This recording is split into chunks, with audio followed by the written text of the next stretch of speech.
자, 여러분 안녕하세요. 오늘 물리학 17번째 시간입니다. 물리학 17번째 시간은 우리 너무 이렇게 달려오기만 해서 쌤이 쉬어가는 시간 1시간 준비했습니다. 물론 그냥 쉬는 건 아니고 교과서 밖에 있는 내용을 조금 얘기를 해볼까 합니다.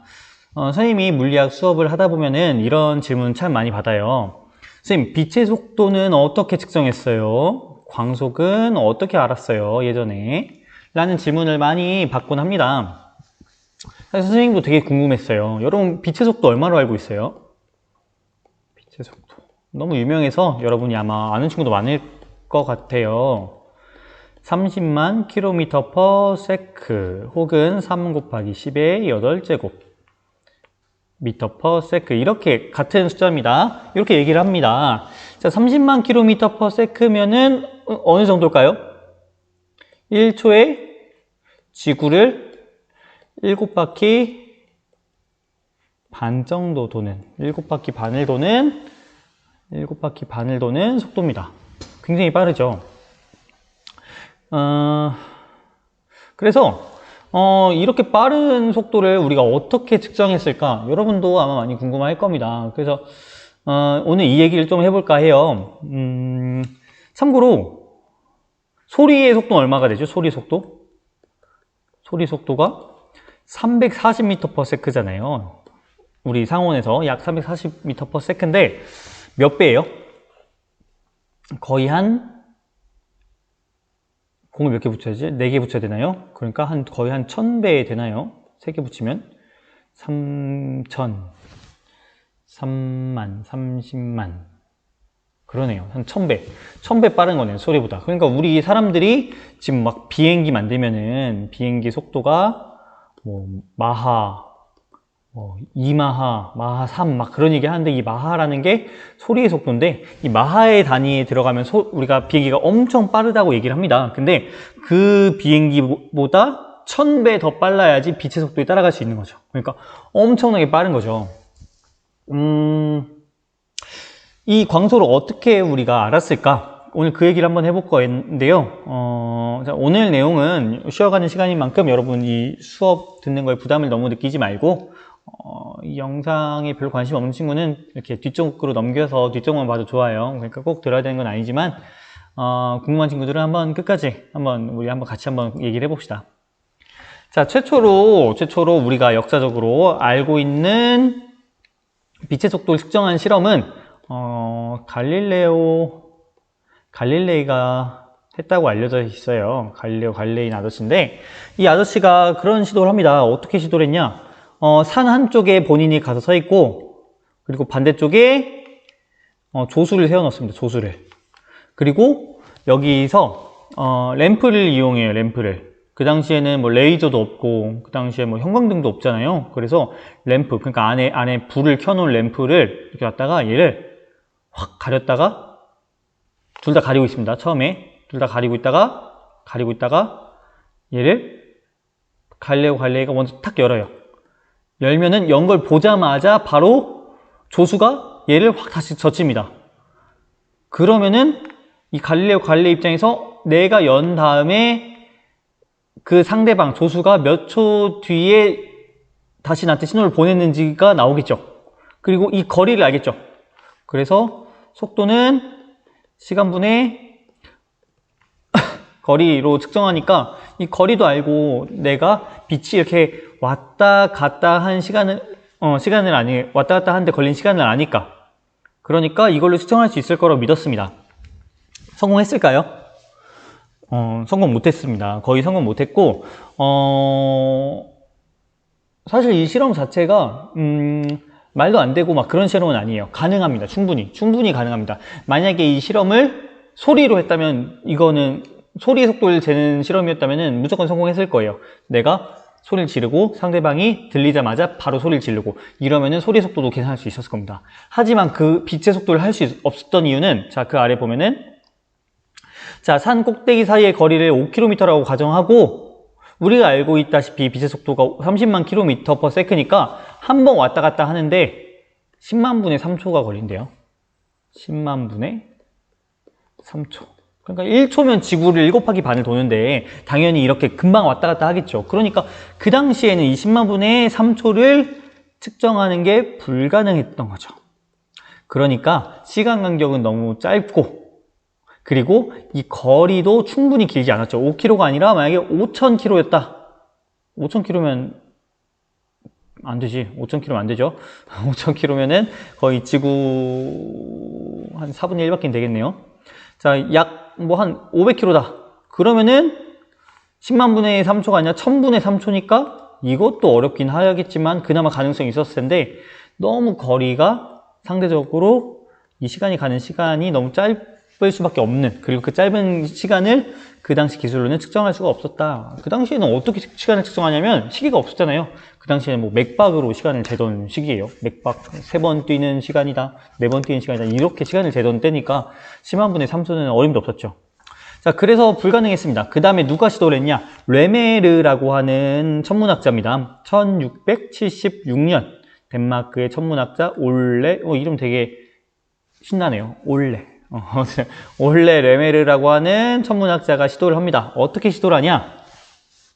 그 당시에 이오라고 하는 목성의 위성입니다. 목성의 위성.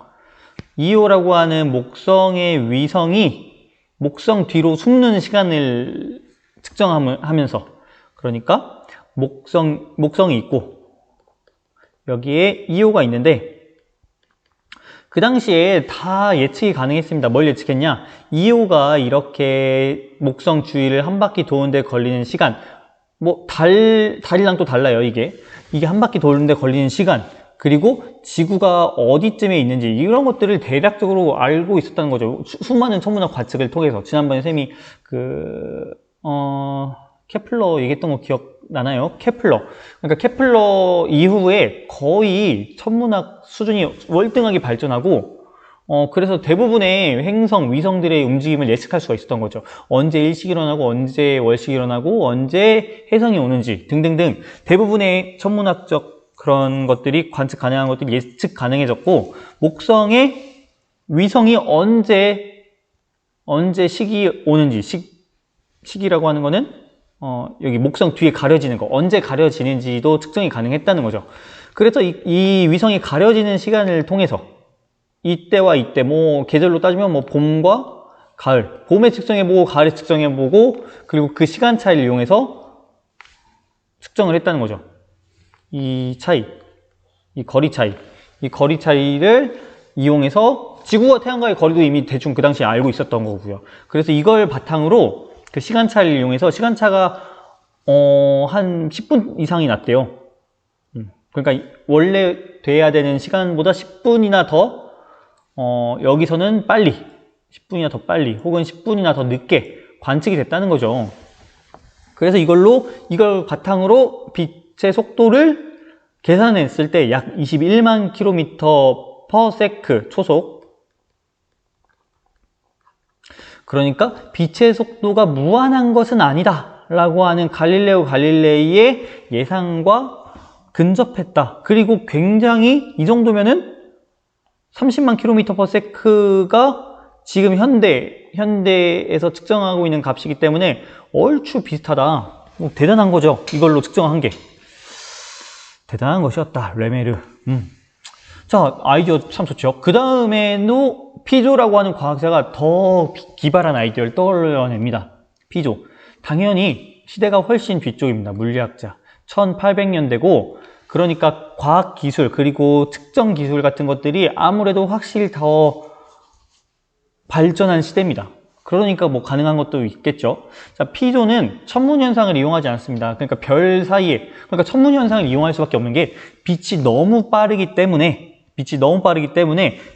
우리 행성 단위로 혹은 위성 단위로, 이런 단위에서의 시간을 측정해야지 측정할 수가 있었다는 거죠. 근데 이 피조는 지구상에서, 이 육상에서, 이렇게 지상에서 관측을 시도합니다. 자, 원리는 간단해요. 그 당시에도 형광등이 없었죠. 에디슨이 아직 태어나기 전이니까. 자, 이 피조라고 하는 과학자가 여기 촛불을 피웁니다. 그럼 이 빛이 나오는데, 빛이 여길 들어가는 거죠. 여기로 들어가서 빛이 여기에 거울을 설치해서 빛이 이렇게 지나갈 수 있게 합니다. 빛이 팅 반사돼서 쭉 가는데 갔다가 결국 오는 거예요. 갔다 오는 거예요. 그러니까 이 거리가 중요하겠죠. 거리. 이 거리를 잘 측정했어야 됐겠죠. 자, 그 다음에 이 거리를 알면 또 뭘 알아야 돼요? 빛이 갔다 오는데 걸리는 시간을 알아야 되잖아요. 시간. 그럼 시간은 어떻게 알았을까요? 왔다 갔다 하는데 걸리는 시간은. 거리는 뭐 그냥 자로 재면 되고. 시간은 이 톱니바퀴를 이용했다는 거죠.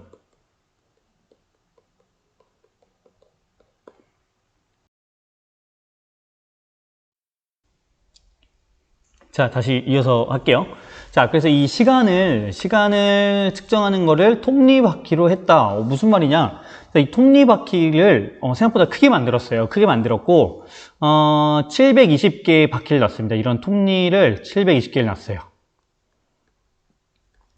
자, 720개를 만들고 얘를 계속 돌리는 거죠. 돌리고 있는 거죠. 얘를 계속 돌립니다. 720개 톱니바퀴.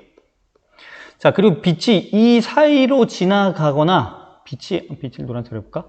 빛이 이 사이로 이렇게 지나가거나 이 톱니바퀴가 지나갈 때는 어떻게 될까요? 지나갈 때는 못 지나가요. 빛이 통과를 못 합니다. 빛이 통과를 못 합니다.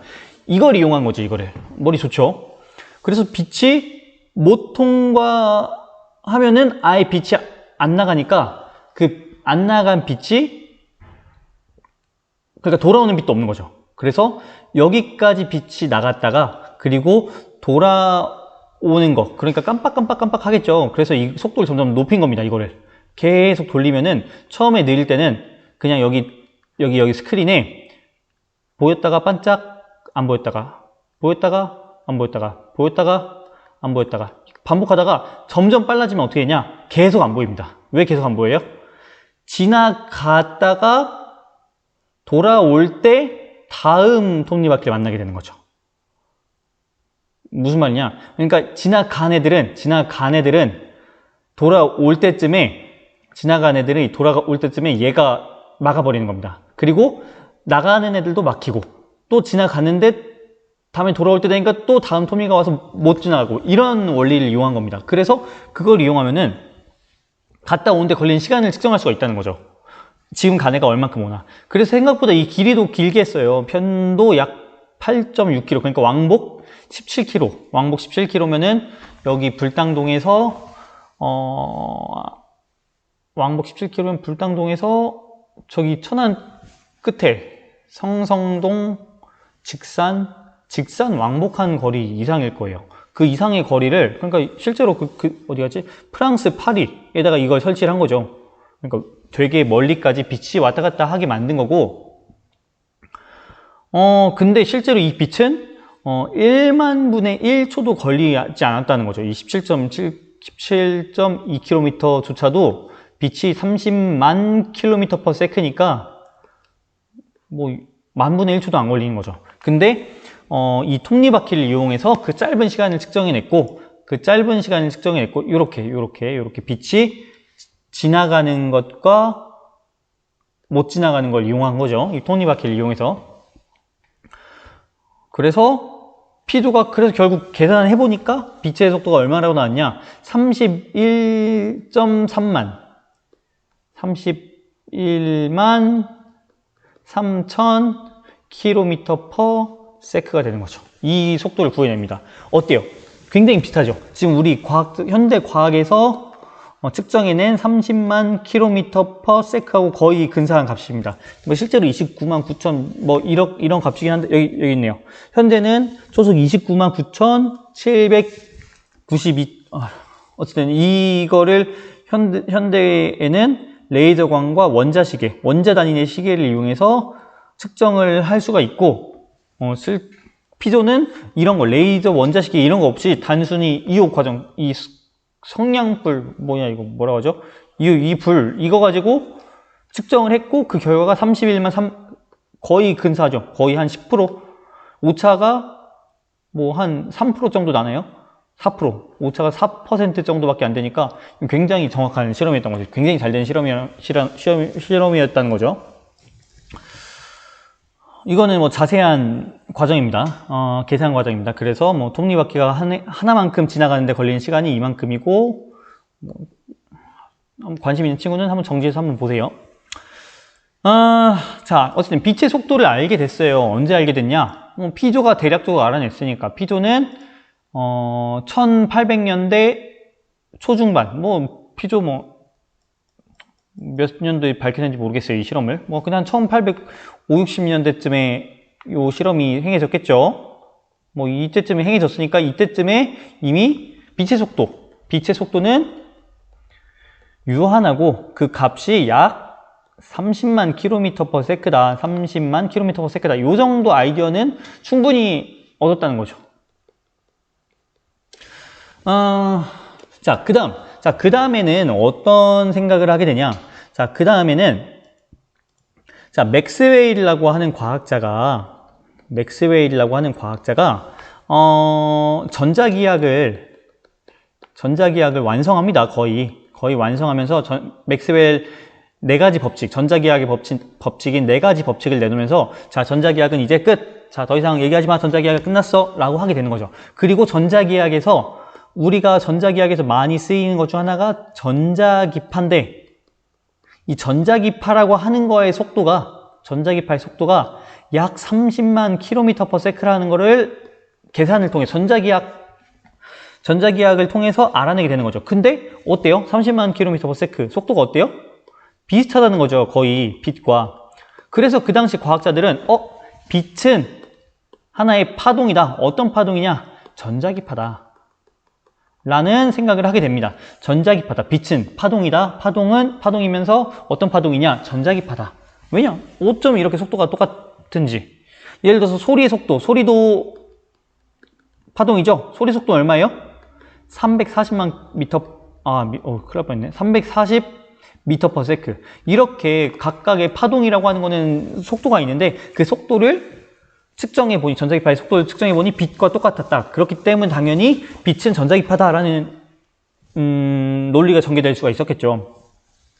자, 그러다 보니까 그 다음에 사람들이 어떻게 생각을 하게 되냐? 자, 음파 같은 경우, 소리 같은 경우는 이렇게 공기 분자가 모였다가 밀어냈다가 또 여기 모였다가 또 밀어냈다가, 이 한마디로 소밀파라고 하는데, 이런 모임과 흩어짐이 반복되면서 그러면서 소리가 전파됩니다. 소리가 전파, 즉 이동을 하는 거죠. 소리가 나아갈 수 있는 겁니다.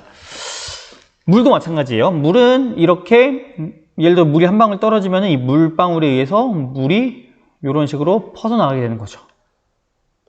즉 이 파동이라고 하는 거는 퍼져나가기 위해서는 뭐가 필요하냐? 매질이 필요하다라는 아이디어가 있다는 거죠. 매질이 무조건 필요하다. 그래서 왜 그러냐? 진공에서 소리 퍼집니까? 소리 못 퍼지죠. 매질이 없어서. 수면파는 당연히 물에서만 퍼질 수 있고. 그러니까 당연히 어떻게 아이디어를 떠올렸겠어요? 어떻게 생각했겠어요? 그러면 빛도, 전자기파도 당연히 매질이 필요할 것이다. 같은 파동이니까. 다른 파동들은 다 매질이 필요하니까 빛도 매질이라고 하는 매개체가 필요할 것이다 라는 아이디어가 있었고, 그 매개체가 뭔지를 밝혀내는 게 그 당시에는 굉장히 중요한 것 중 하나였죠. 그렇기 때문에 그 당시에는 어떻게 쉽사리 생각했냐? 전자기파에 대해서 좀 더 얘기를 할게요. 전자기파, 요렇게 파동입니다. 파동. 그래서 전기파와 자기파가 이렇게 크로스하면서 서로 엇갈려서 이렇게 전파되는 걸 우리가 전자기파라고 합니다. 그리고 전자기파 중에 하나가 우리가 보는 일부분, 이 부분이 가시광선인 거죠. 우리가 가능하다. 보는 것이 가능한 광선. 그리고 이 광선의 바깥에 있는 자외선과 적외선, 빨간색 바깥쪽은 적외선, 보라색 바깥쪽은 자외선. 이렇게 적외선과 자외선, 그리고 라디오파, 와이파, 얘네가 다 전자기파라는 거죠. 그리고 전자기파도 당연히 매질이 필요할 것이다. 근데 근데 매질이 필요하는데 태양에서 오는 태양에서 지구로 오는 이 햇빛 같은 경우는, 그러면은 만약에 매질이 없다면은 이 전자기파가 올 수가 없을 것이고, 매질이 그렇기 때문에 있을 것이다 라고 생각을 한 거죠. 매질이 있을 것이다. 그 당시 사람들이, 그 당시 과학자들이 생각했던 매질은 에테르라고 가정을 했습니다. 가상의 에테르의 흐름이라고 했는데, 이렇게 우주에 에테르라는 게 퍼져 있을 것이다 라고 가정을 한 거죠. 우주에 에테르라고 하는 게 퍼져 있을 것이다. 우주에 에테르라고 하는 것이 퍼져 있을 것이다. 왜냐면은 매질이 필요하니까.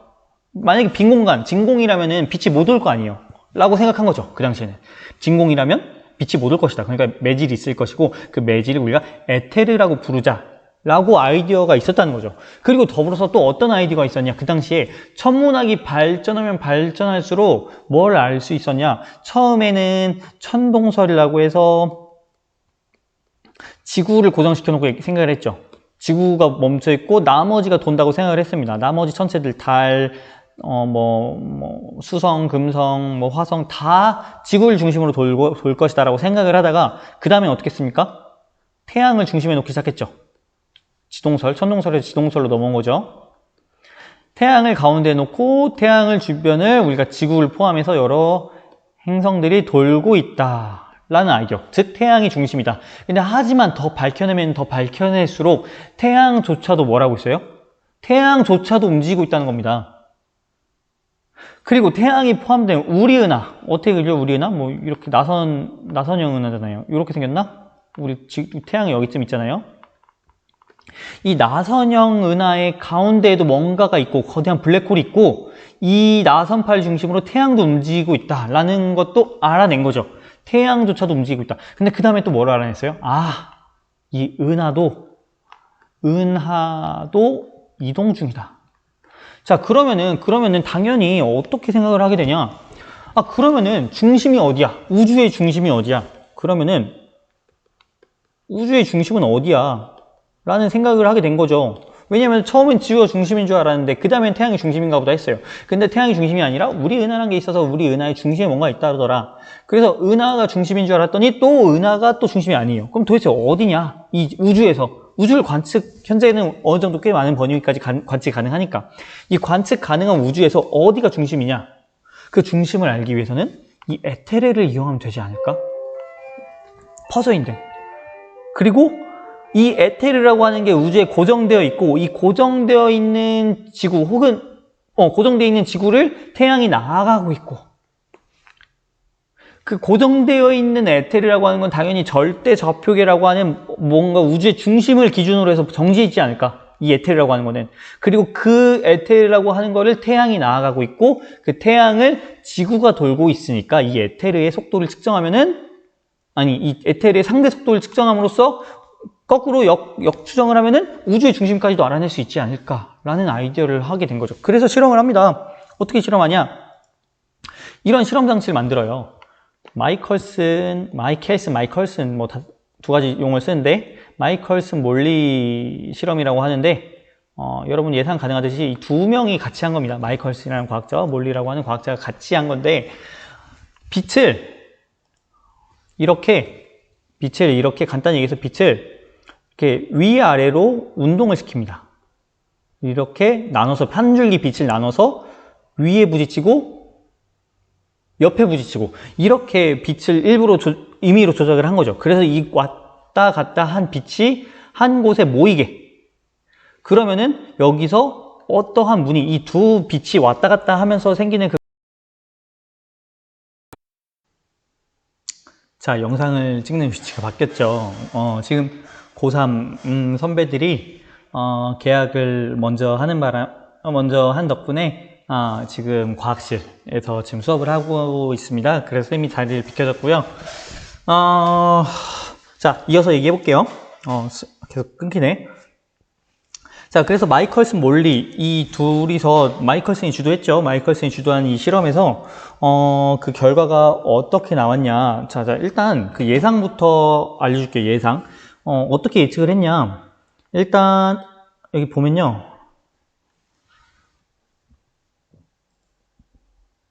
자, 이렇게 강물이 흘러가고 배가 이렇게 지나간다라고 가정을 했었습니다. 배가.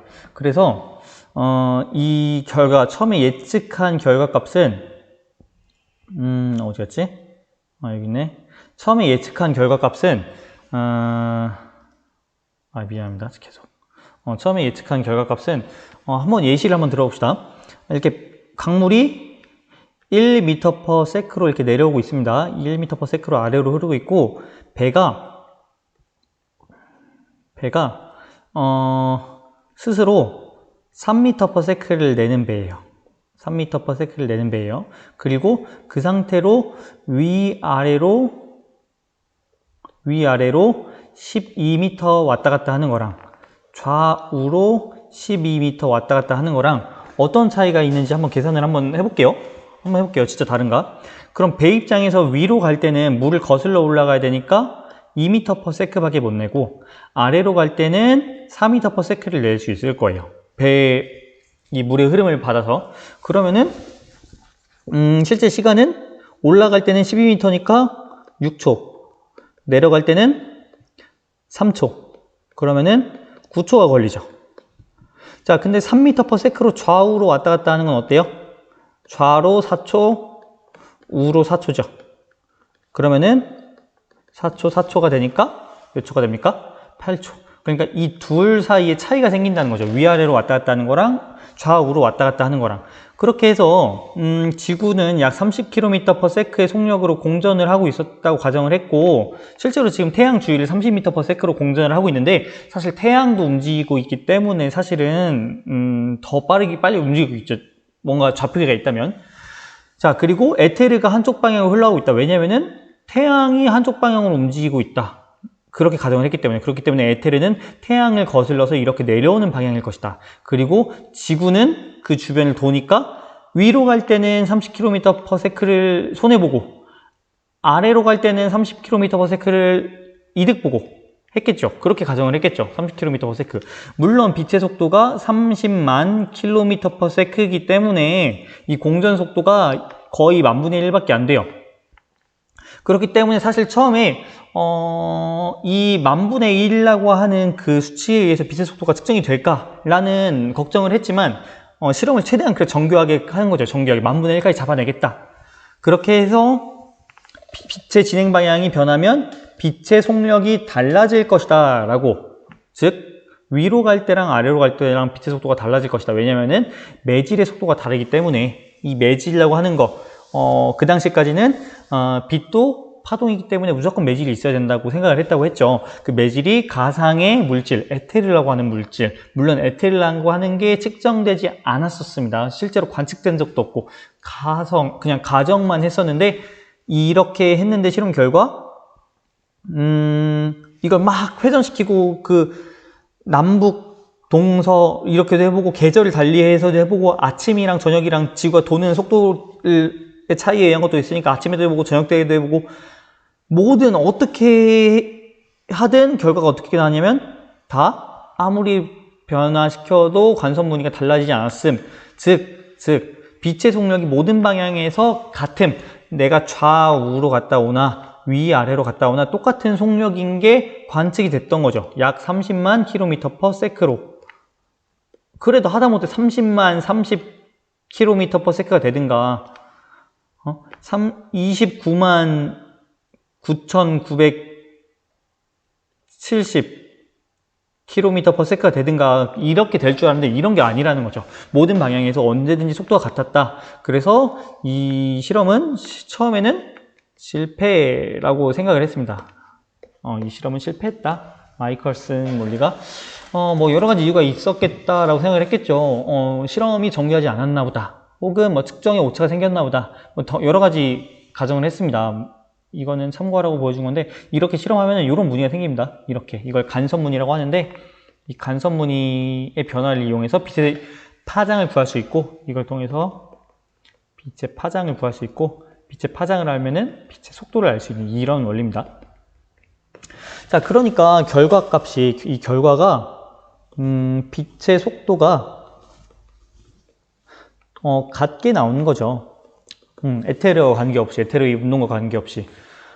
그래서 실험을 잘못했나 보다 했는데, 요거에 대해서 다르게 해석한 사람이 바로 여러분이 많이 들어본 아인슈타인입니다. 아인슈타인은 실험이 매우 정확했다.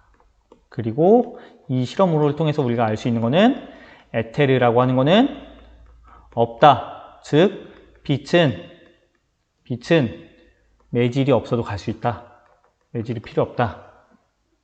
매질이 없어도 갈 수 있다는 말은 입자일 수도 있다 라는 거죠. 빛이 파동이 아니라, 전자기파가 아니라 알갱이, 빛 알갱이라고 하는 게 날라오는 걸 수도 있다. 그리고 그와 더불어서 광전 효과라고 하는 것까지 아인슈타인은 해석을 해내고, 그리고 이 빛의 속도라는 게 항상 같다라는 거에서 또 아이디어를 얻어서 다음 시간에 우리가 교과서를 통해서 배우겠지만 이걸 바탕으로 특수상대성 이론을 만들어내게 되는 거죠.